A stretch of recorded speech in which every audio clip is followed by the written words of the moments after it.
Oh, how fun is this? How fun is this? Oh, it's super fun. It is super fun. You can't even imagine how fun it is for me. Hey, I've been looking for that. Had a pair of underwear I was misplaced. It's hiding under my bed.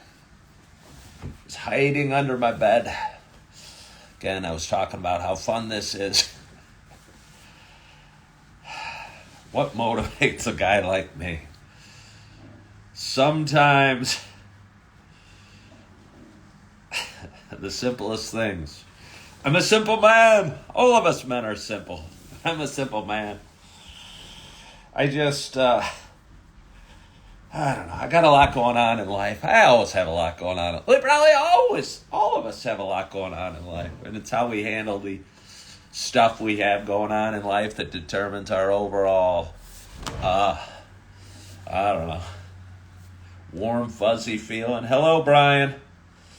And I woke up early this morning. I was up before 5 o'clock, and I've kind of been bouncing around, playing with different social media platforms, and wasn't sure which one I was going to go on, and wasn't sure which coffee I was going to have, and maybe that's why I woke up early, because I was having a hard time making the smallest little decisions. So I ended up seeing, I had a buddy give me a bag of Dunkin' Donuts coffee a few weeks ago, and I hadn't used any of it.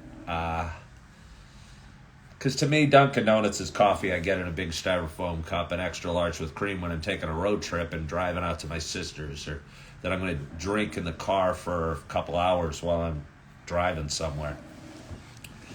I wasn't driving anywhere this morning, and I didn't have a styrofoam cup, nor did I have any cream. And so I poured it in my regular Coffee with Ken cup, which you will see right here, although it's got a little fancy lid. It's a very fancy lid that I'm keeping it warm with, so ignore the lid. Brewed up a pot. Did my show over on TikTok. Did a full show. So this show may be abridged, or it may suck because I'll have nothing to talk about. But did about an hour-long show. And usually when I'm done with my show, I'll climb back in bed and edit some videos and maybe watch a little CNBC. And if I get started early enough and I have time, I'll drip back off to sleep.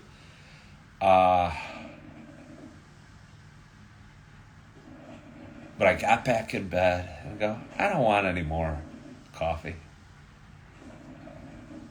And I thought back on my show that I did over on TikTok, and I just finished it about it.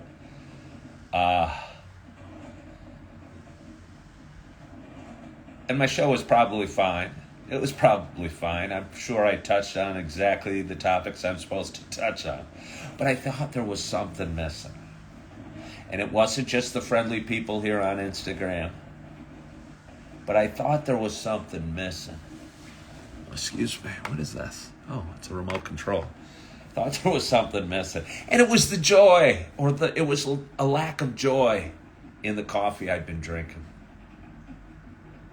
And when you got a show and a mug and a shirt and a sweatshirt that says Coffee with Ken,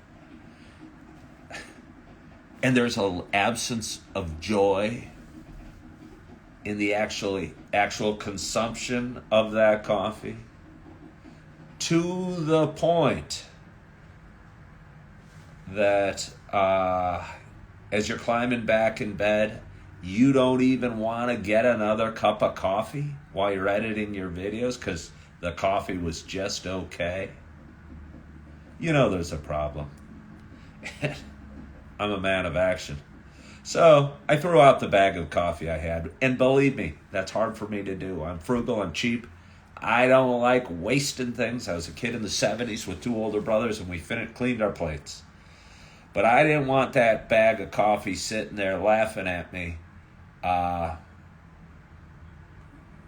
tempting me, making me feel guilty that I'm not drinking it, or I'm not thankful for it, or I don't have gratitude. I've got gratitude, but I just realized I deserved a better cup of coffee than that Dunkin' Donuts was going to give me. So, without further ado, for those that have been watching my show for a while, you know it's not just a show about me talking. It is also a show about me sharing my love. I smell it. Let me tell you, it is wafting up. You can't actually see the aroma, but let me tell you, there's aroma coming up, and it gets me excited.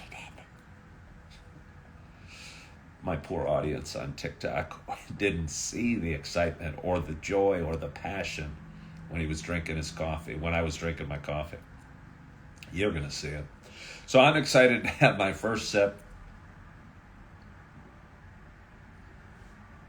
of my second pot of coffee today. And I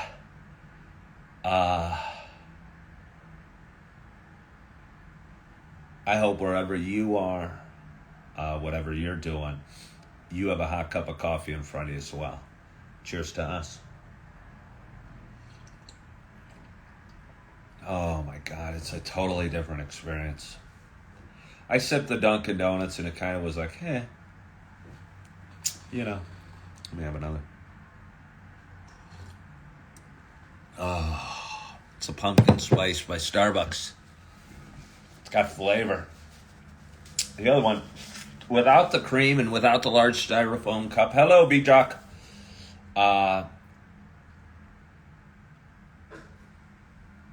Just tasted like brown water to me. Just tasted like brown water to me. And I don't want to start my day or my morning or my show drinking brown water when there's delicious pumpkin spice waiting for me. Oh, that's the way to start a day. That is the way to start a day. So how you guys doing? How you feeling? How'd you sleep? Somebody asked a bit ago, is love dead? I hope not. I hope not. I think I'm a emotional romantic at heart.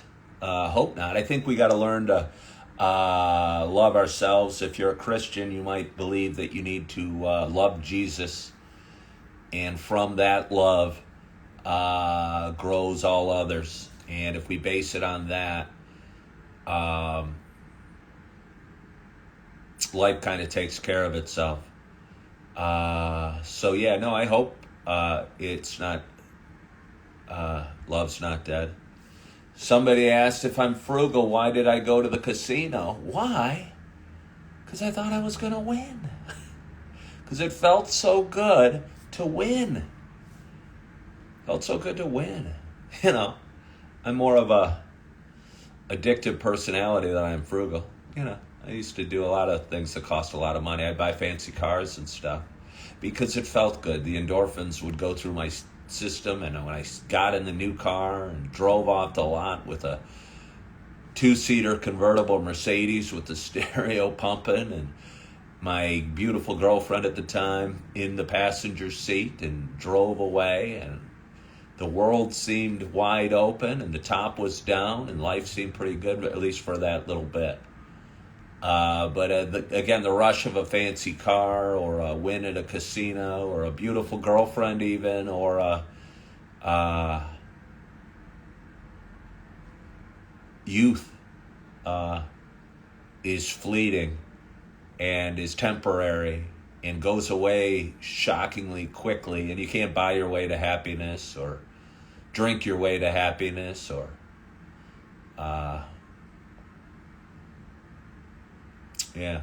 eat your way to happiness. And I think so many of us try and do. Gamble your way to happiness. Hello, Kelly R. Let's see, where are we? Kelly R says she's got a hurricane coming. Chip's just home from his night shift. Carolyn, a hurricane. I'd almost like to experience a hurricane a little bit, and I'm not trying to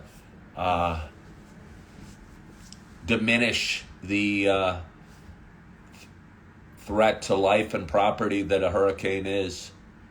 But I like storms. A few years ago, we had a big thunderstorm on Father's Day coming through my neighborhood where I lived with my ex-wife, and I'd been drinking all day and probably doing other things, smoking, It was like 11 o'clock at night, and she wanted to go down to the basement. And I said, God won't take me on Father's Day. We actually had a tornado come down the street just a few blocks away. It was a small one, but trees were down, and roofs were off, and garages were smashed. But it was so weird. It was like 2 blocks away, or 3 blocks away maybe. 2. And I mean, just a few hundred yards. And there was no damage on my street. Because as I said, God did not want to take me on that Father's Day. He had other purposes for me. He knew on this day, on this Thursday, September 22nd, or 6th, 2024, that I'd need to go live twice in one day. I would need to go live twice in one day. So he said, we won't take Ken just yet. He has another purpose. He must drink 2 pots of coffee on the day. He must experience the averageness that is Dunkin' Donuts Black out of a regular mug. And then experience pumpkin spice, and share that joy. Oh, and I hope you can feel the joy, because there's joy there. So anyway, I almost would like to go experience. I like storms, and I like weather, and I like thunderstorms, and it seems like being on a. I don't want to have my house knocked down, and I don't want to be flooded or drowned or anything like that, and I don't want to die, but I do think it'd be neat for me to experience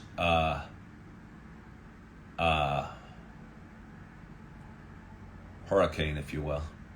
So I hope you guys are all safe, and I hope it's not a real big storm. I don't know. I don't watch much news, and I'll tell you what, when you don't watch much news, you don't stay on top of. I'm just wondering what the value is and why millions of people, and it's not just compassion, it might be voyeurism, why we watch the news.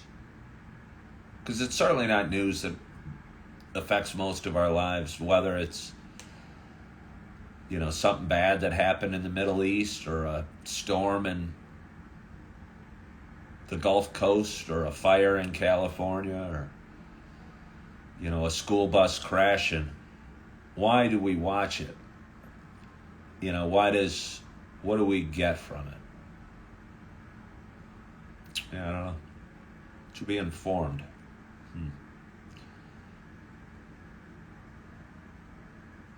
How am I feeling about the training? Well, I'm feeling a little calmer, but still almost more resolute. The training was what it was. Awareness of what? Top G1 said awareness.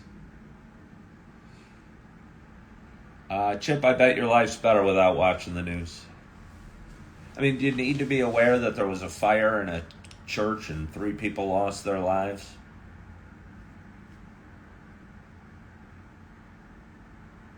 Or that, there was a drunk driver accident on the south side of Chicago and a child was killed, or something horrible like that? I don't think it I don't know. Yeah, no, Brian, I think that's what it is.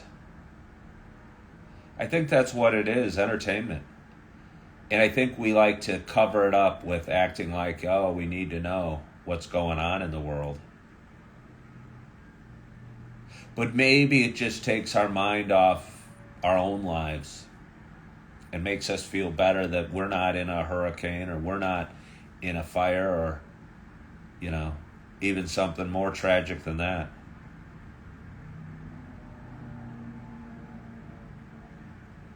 Yeah, no, I agree with you, Brian Stokes. And thank you, Chip Out. I saw that comment. I appreciate that. So, yeah. The training last night. Yeah. In some ways, it kind of inspired me. I went to training how to be a responsible server. I work in a restaurant here in Naperville, and we are required by the state and the city to take a class on how to be a responsible server of alcohol. And to be honest, I left that class thinking there's no way to be a responsible server for alcohol. I don't think it's good for people. I don't know if I got the message they were trying to send, but if you were listening and hearing and seeing the videos of the car chases and the crashed cars and the bad damage it does and how choking on one's vomit is the second leading cause of death from alcohol. I mean, I hate to laugh, but I mean, I'm going, what are we doing? What are we doing? Why is this a $1 billion industry? And why are they telling it's what the various causes of death are? But here, responsibly serve this cause of death. Responsibly serve it. Be the watchdog. Don't overserve anybody. Drink responsibly. Budweiser will tell you to drink responsibly. Well, I promise you, in all the board meetings and all the liquor companies across the world, right now, they're not discussing how to get people to drink responsibly. I promise you, they want us to drink more. They do. But on the commercials, they say drink responsibly. If they really cared about us drinking responsibly, they'd stop having commercials that tempt us to drink and show people having a great time cracking open a cold beer. Because when somebody that likes drinking, and most of us do, more than they should, and we see a commercial of somebody cracking open a cold beer or the sound of that popping, it gets just thinking about it. I think it was like a Bush commercial where they'd crack open that bottle and you'd hear the psh. I'll tell you, just that sound almost gets me excited because it's to somebody that really enjoys drinking. And again, I think a lot of us really enjoy drinking. It sets off an emotional response. Or the sound of a cork popping on a champagne bottle. Just think about it. It makes you feel like you should be celebrating and you should be opening a bottle of champagne. But then you go to this meeting that's supposed to teach you about responsible serving. And most of the meeting is talking about how it makes you depressed,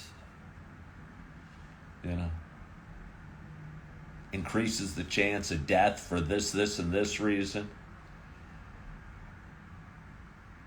And again, I talked to the guy that was giving the meeting, and I told him, wow, it's weird from a perspective of a guy that used to drink all the time, and I haven't drank in 3 years. And he goes, really? Wow, I wish I didn't, but I still do.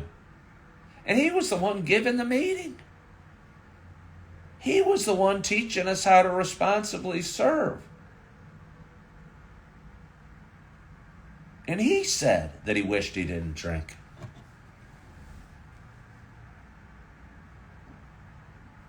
Weird.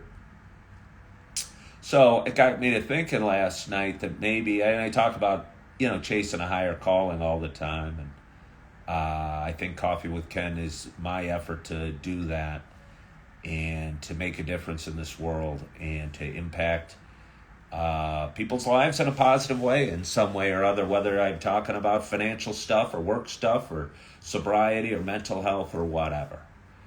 And I might have touched on it yesterday, how I'm on Facebook and I'm a part of this depression forum because I'd had depression before and mental health issues.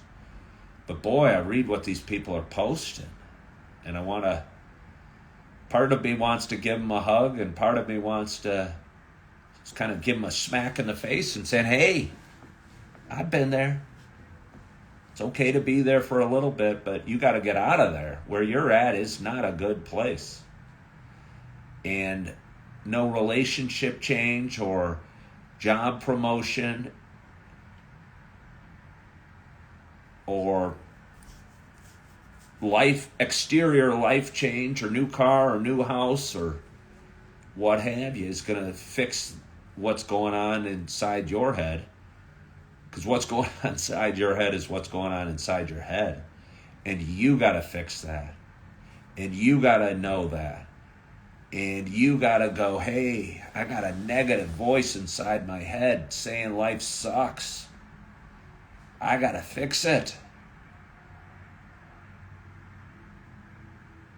And I'm not one of those that just says happiness is a choice, because I've been there and I know that didn't do anything for me.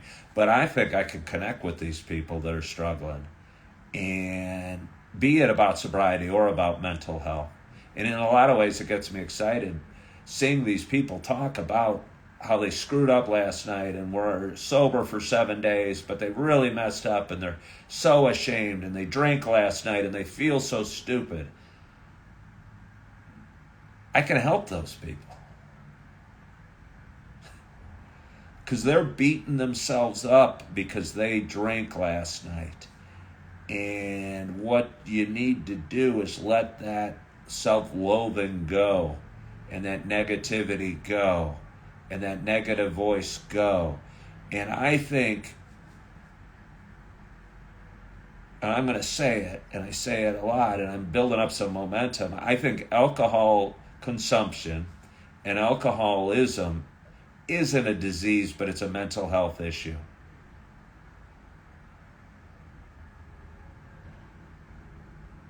It's a mental health issue, and we're trying to drown our sorrows and our anxieties and our negative thoughts and numb ourselves to life.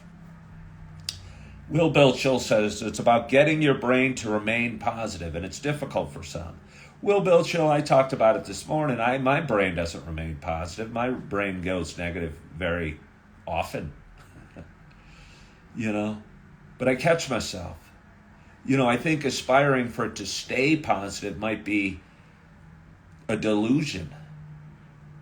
But it's being aware that, okay, I'm laying in bed and I'm worried about something at 3 o'clock today, and worried if I'm going to make it, or how is it going to go, or if I'm going to be tired, or if I'm going to make it through the work shift, or this or that. And it's about acknowledging it and going, okay, I'm thinking a bunch of negative garbage. This isn't improving my moment, my day, and it won't do anything good to anything that's coming. So it's about catching yourself, being okay that your mind is going off in a negative direction, and redirecting it and making a nice new pot of coffee with pumpkin spice coffee. Yeah.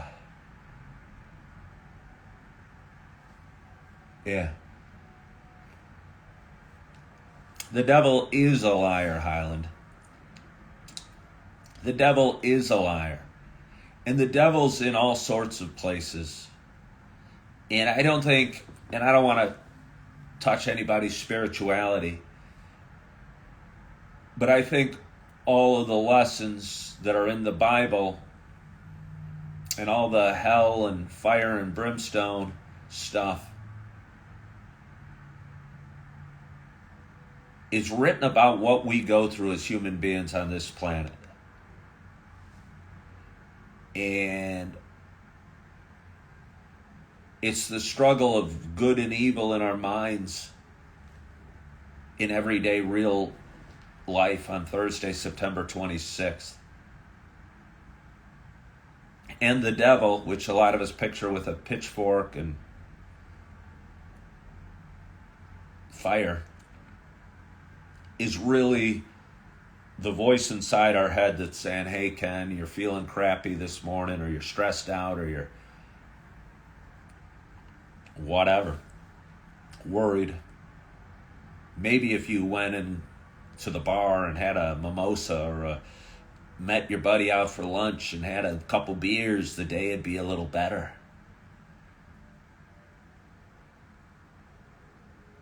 Yeah.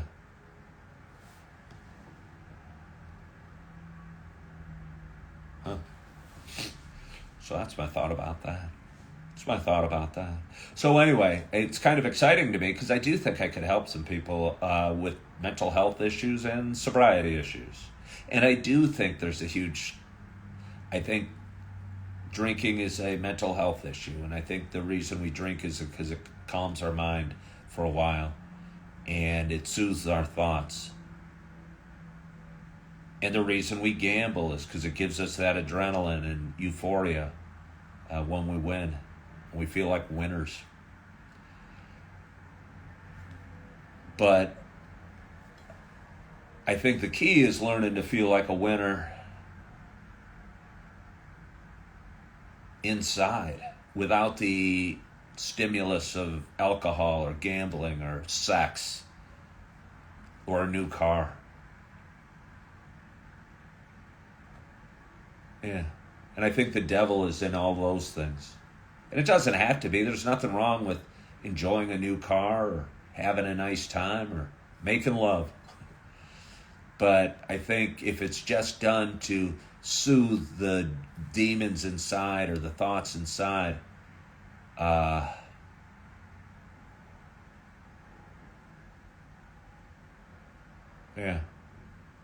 it's not a good thing. And I think I used to drink. I always used to think I was a happy drunk. It just made me more happy. Made me more stupid and made me more loud. And I'm fairly loud and sometimes stupid without alcohol. So just imagine me drunk. I don't think any of you guys have ever seen me drunk. Maybe. Yeah.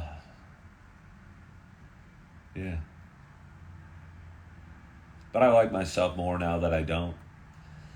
And I'm still have negative thoughts, and I'm still wake with some anxiety about a bunch of silly little things.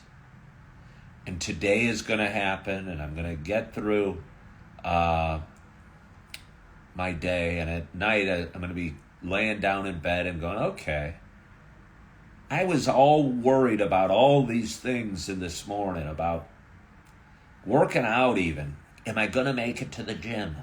Something as silly as that, was taking up space in my mind. And today I'm going to work out. I've got an appointment where I got to take care of something.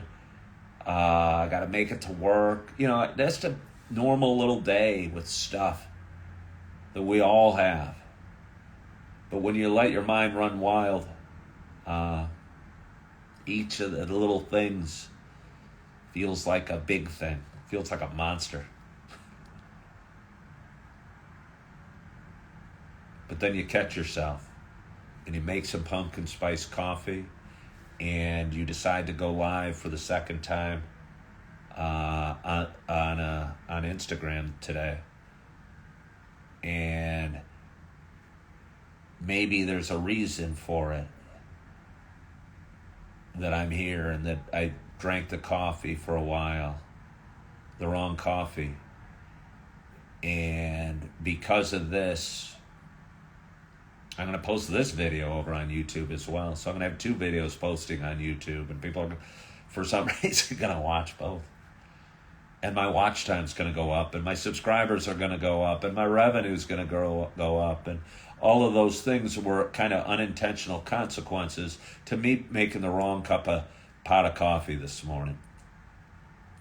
And maybe there are no unintentional consequences, and maybe there is a reason for everything. And, yeah. Doyle's asking, missed for a while. How's work? Work's great. You know what?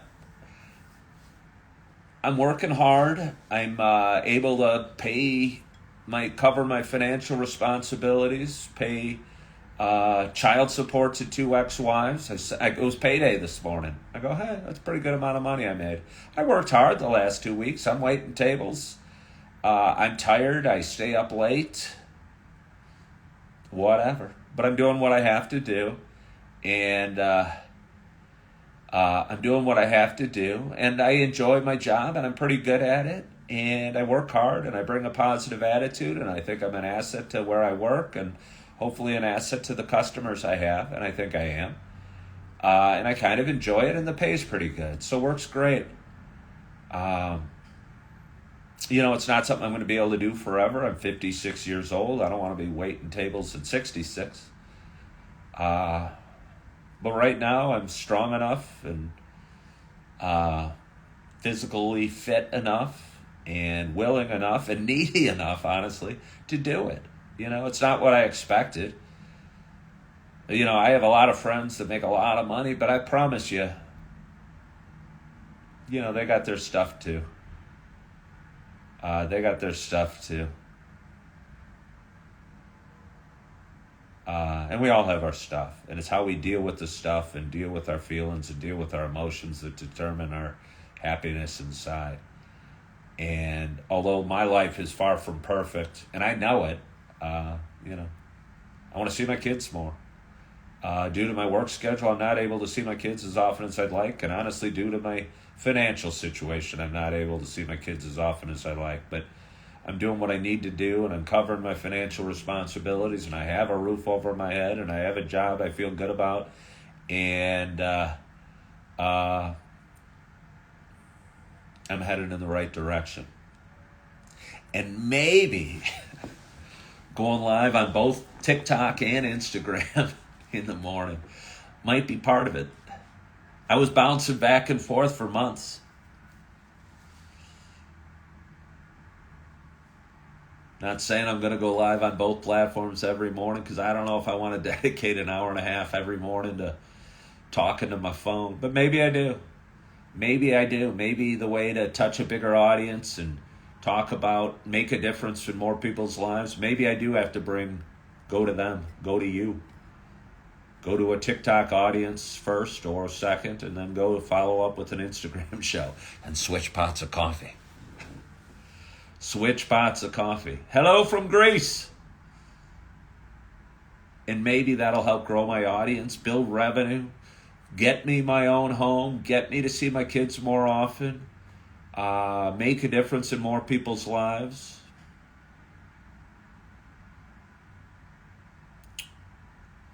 Yeah.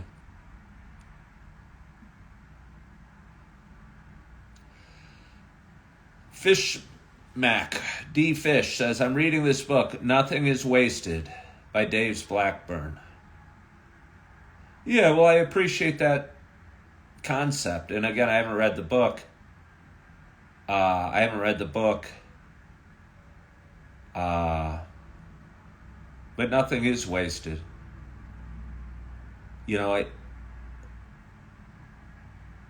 I think it can be wasted if you spend your life, if you don't learn any lessons along the way.